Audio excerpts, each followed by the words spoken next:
The Best of Both Worlds by Tia Gay. At a young age, my parents had me in a bunch of sports to stay active, keep healthy, and stay busy. But as my sister and I got older, they found that having two girls playing two totally different competitive sports was not realistic.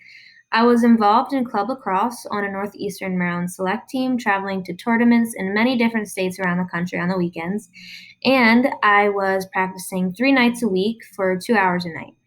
Along with this, I was still attempting to ride, especially in national horse shows in Washington, D.C., mounted games in North Carolina, and I was pony racing in Aiken, South Carolina.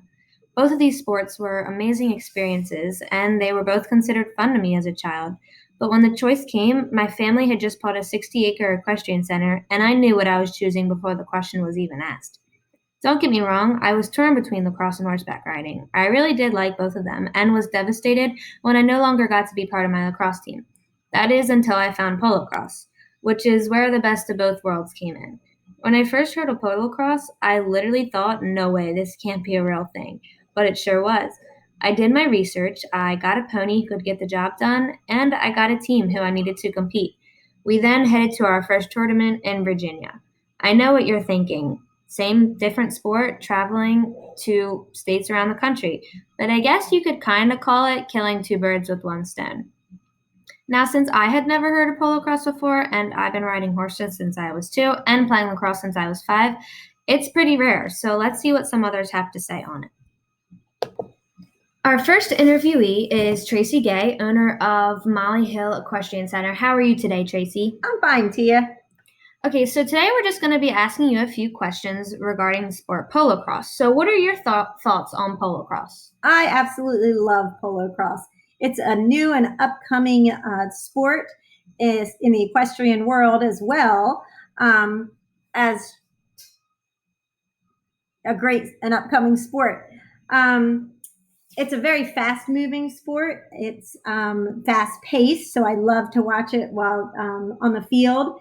And it's really neat because it has the equestrian part of it as well as just a lacrosse part that we know here in Maryland is such a great sport. Okay, and how does polocrosse teach the rider to be a team player, not just along with their mount, but along with their other members on the team?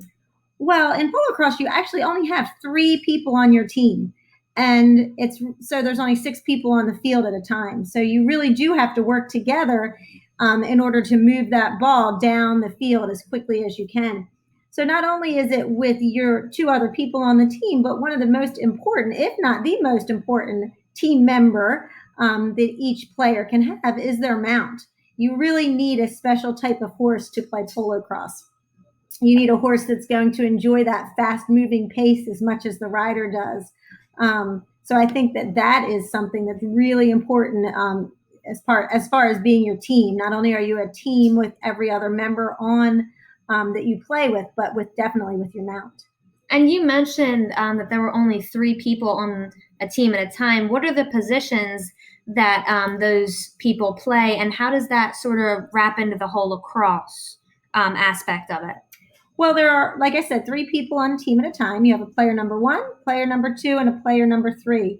And actually, only player number 1 is the only one that can actually score.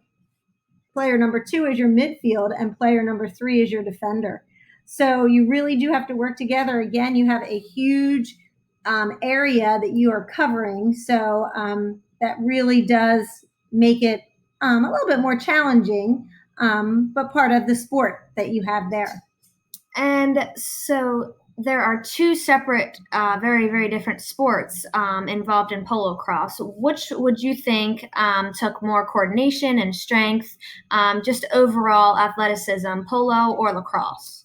Well, I think that's one of the beauties of polocrosse. It's definitely a mixture of the 2 sports. So you really need to have good agility and good strength.